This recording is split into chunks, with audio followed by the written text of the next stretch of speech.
I remember the first time I went to the beach with my kids. It wasn't a real beach per se. It was Erie, Pennsylvania. It's the first time they were old enough to remember going to the beach anyway. It was Lake Erie, which is mostly rocks and gravel and not a whole lot of the same aspects of the ocean, much more like a large lake, because it is a large lake. But it doesn't have that one scary feature, the undertow. Welcome to Leading Leaders Podcast, 5-minute videos, 5 days a week. I'm Loren Norris with Leading Leaders Podcast. I remember the first time I went to the beach and being terrified of the undertow, that it was going to reach out and grab me. I just kept being told there's this danger under the water that you can't see. It's not like it's a different color or it makes a noise. It comes. And if you're standing in the wrong place, when the water washes onto the shore and then washes back again, as it washes back again, there's a certain place where the current going back into the ocean is stronger.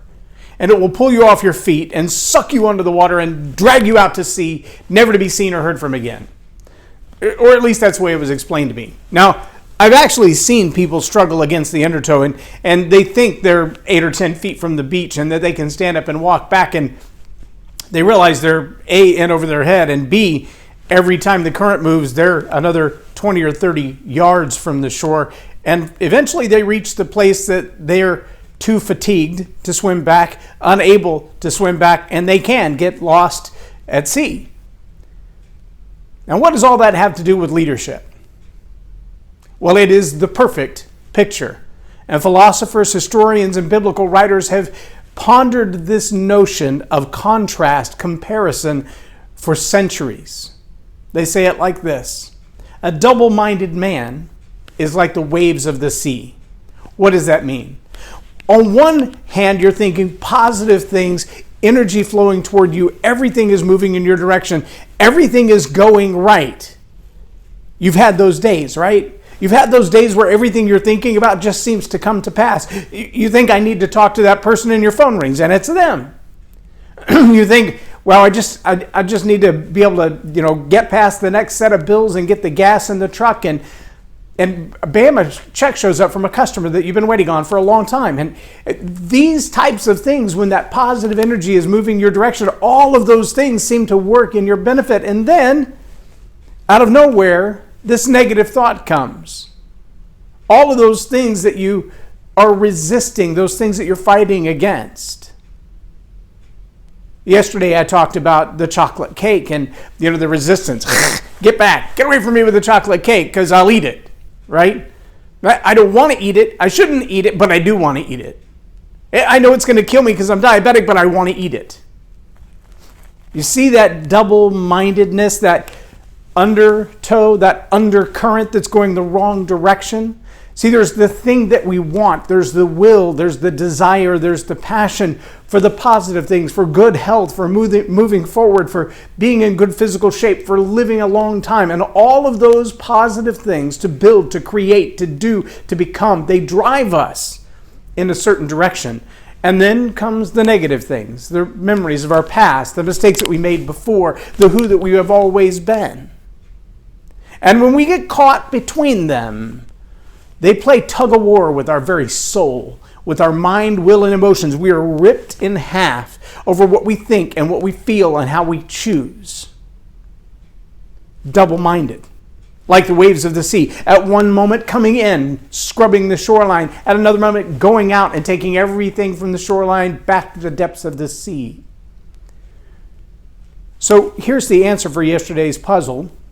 Although none of you bothered to even attempt to send something besides Clint Fuqua. Thank you, Clint, for taking some time for sharing the video and for commenting what your thoughts were on it. So let me give you the secret.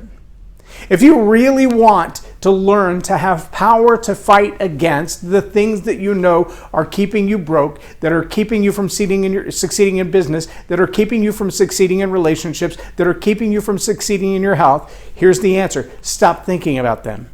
Stop focusing on those negative things. Instead, set your sights on things that are higher up.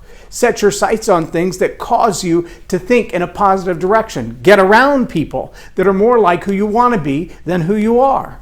Spend time studying and getting to know what it will be like when you achieve that goal.